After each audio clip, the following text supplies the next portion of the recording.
Hello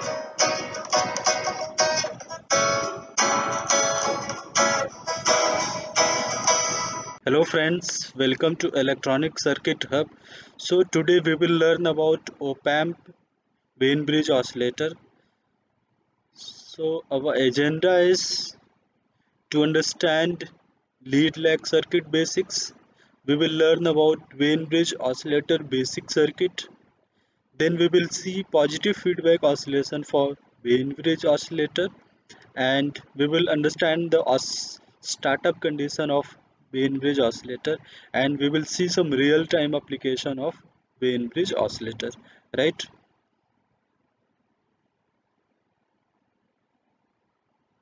So this is basically a lead lag circuit. Okay, so R1 and C1 forms lag network. This R1 and C1 form lag networks, and R2 and C2 forms lead network, right? So now we will understand the role of R1C1, that is lag network, and the role of R2C2, that is lead network in Wien bridge oscillator, right?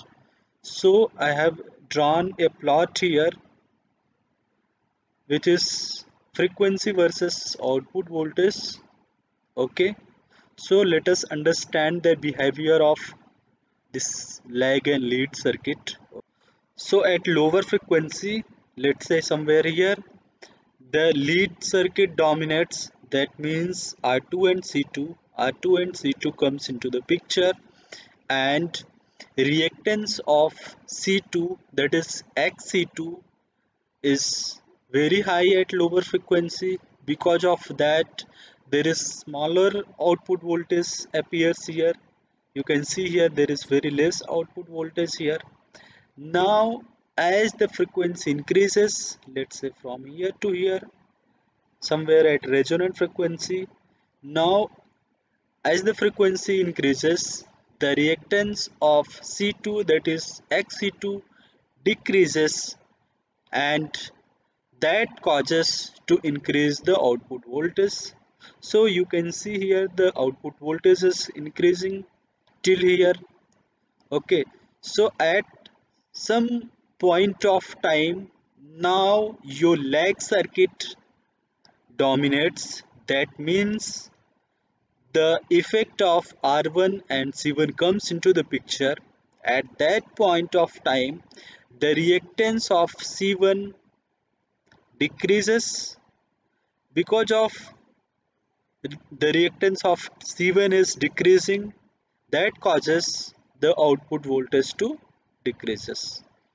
Okay, so in the lead lag circuit at resonant frequency Fr, we will have the maximum output voltage, which is equal to V out equals to 1/3 of V in.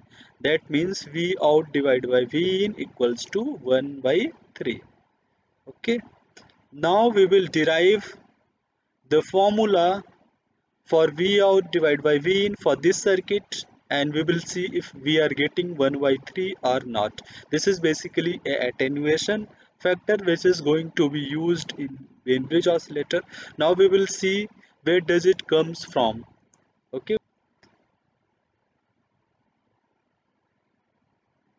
so for the simplicity in derivation, I assume R1 equals to R2 equals to R. That means this resistance and this resistance are same. And C1 equals to C2 equals to C. That means this capacitor and this capacitor are same. Okay, now we will find out the expression for V out divided by V in. That is the transfer function of this circuit. Okay, so you can see here this is V in, then RC, and then again CR. So this is simple a voltage divider circuit. Okay, you are applying some input signal here and you are taking some output signal here with reference to ground. This is nothing but simple a voltage divider circuit, and we can easily find the output of this circuit. Okay, so maybe you already know that how do we calculate the voltage divider network. So here V out divided by V in equals to V out divided by V in. This is the transfer function of this circuit. Okay, V out divided by V in equals to, you can see here, this is C, this C and R is a parallel combination. Okay, so the equivalent resistance of this parallel combination is R into minus jx divided by R minus jx. For capacitor I have considered minus jx and resistor is same as R. For capacitor I have considered the imaginary term, that is minus jx. As you know, already know, x equals to 1 by j omega c. Okay, so I have already considered this term for capacitor, and this is imaginary term. If this minus goes up, this will become minus jxc. So for simplicity in calculation, I consider minus jx. Okay, and divide by this plus this. So this is in series, R minus jx plus this is in parallel, R in, into minus jx divided by R minus jx. If you further solve this equation, you will get R minus jx divided by R minus jx square minus jrx.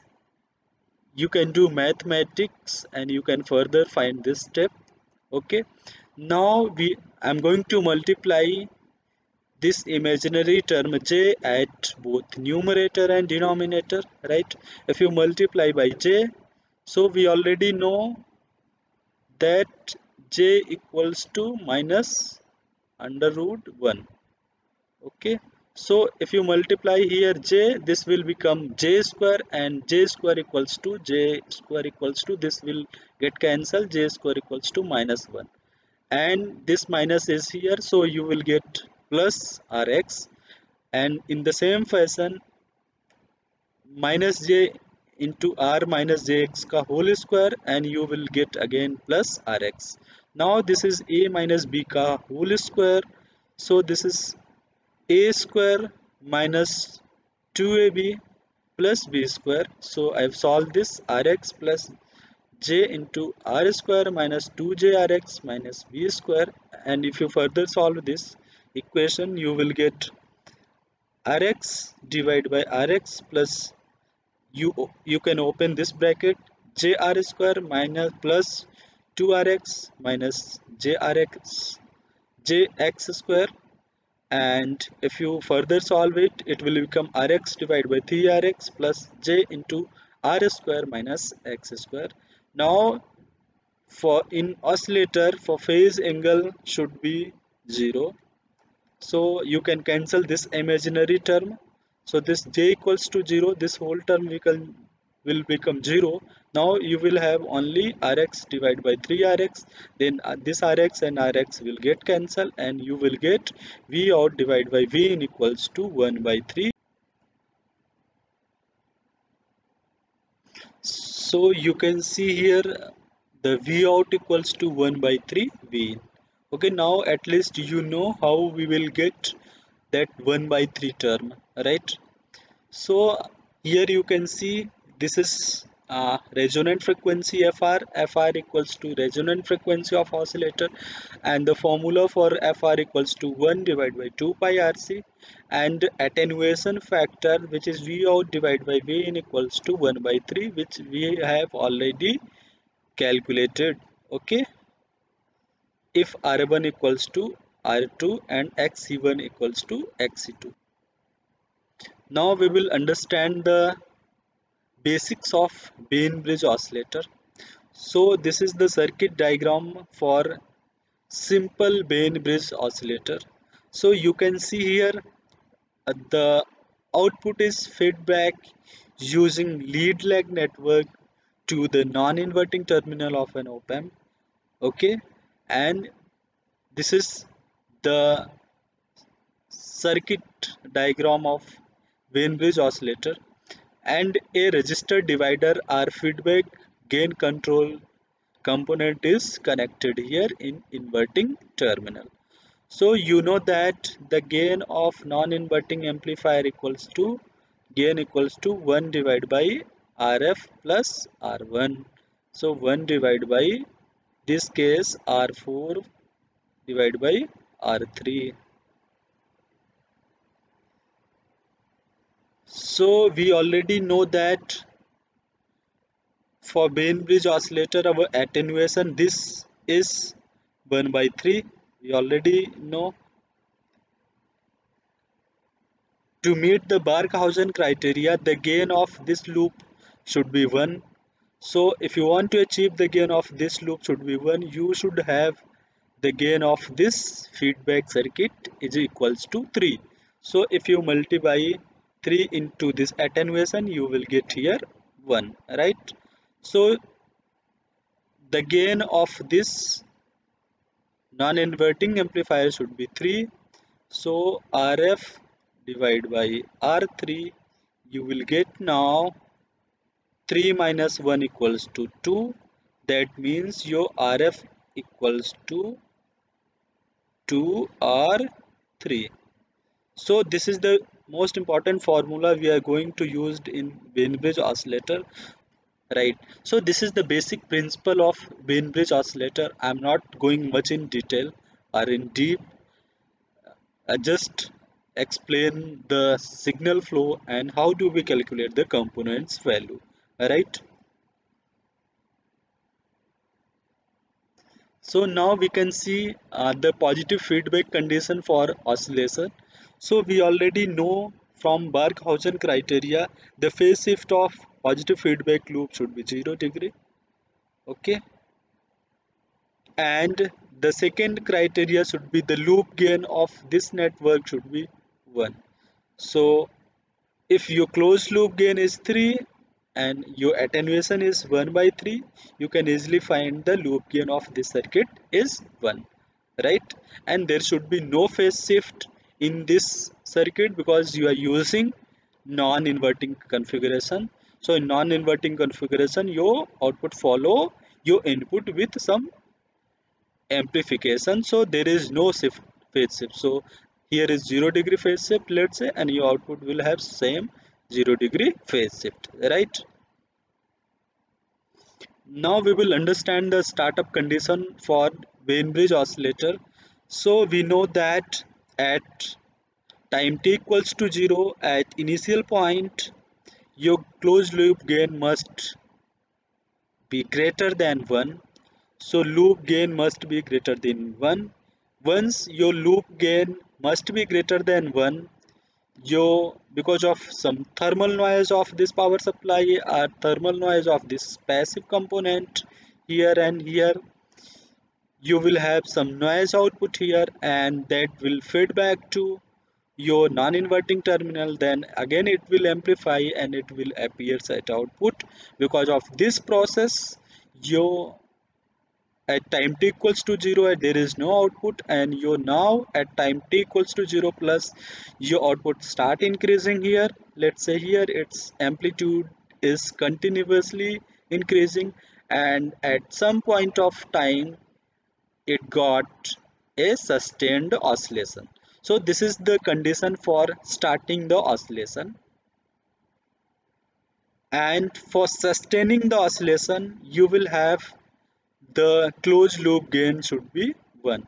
So if closed loop gain is 1, at that point you will have a sustained oscillation and your amplitude is now constant with this selected frequency, right?